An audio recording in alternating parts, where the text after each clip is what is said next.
Ave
pagpapala ng Diyos ay sumamang lahat.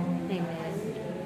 Aking mga anak, maraming salamat sa inyong pagpaparangal sa akin. Salamat sa inyong pag-ibig sa akin. Salamat sa inyong pagtanggap sa akin bilang rina ng langit at lupa.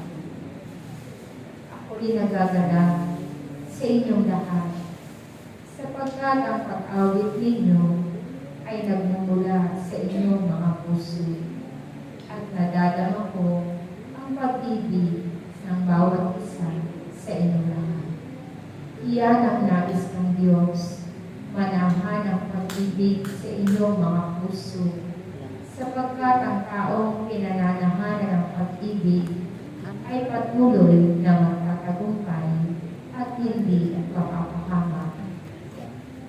Ako'y nagagalak sapagkat sa pagtawag ng Diyos sa inyo, kayo'y pumarito.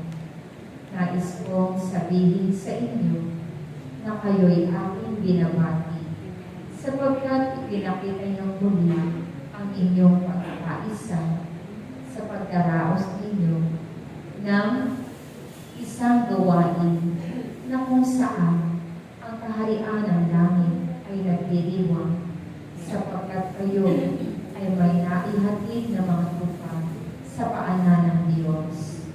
Ako'y naroon at kasama ninyo kung paano kayo'y nananalangin ng Santo Rosario.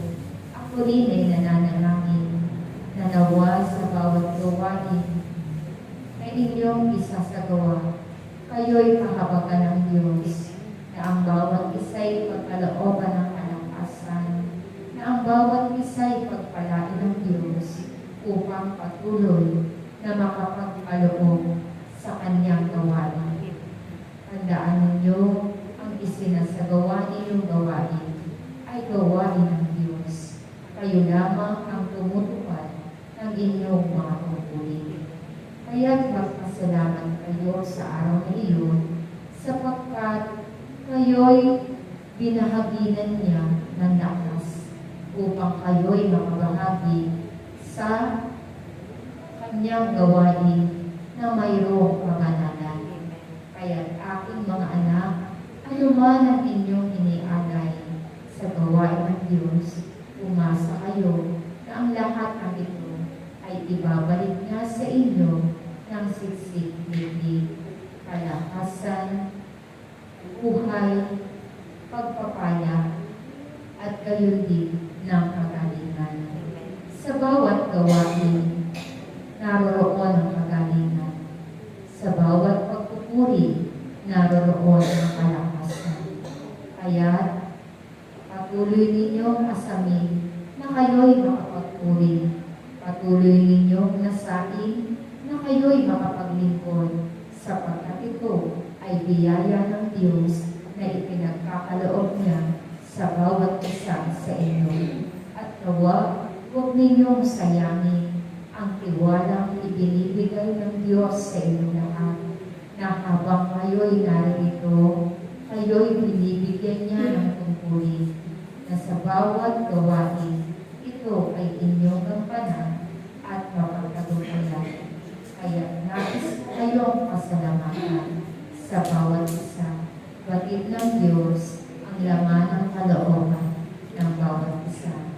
Kung kaya't ang komunidad na ito ay patuloy lamang sa paglilingkod at sa pagsunod. Mahal na mahal ko kayong lahat.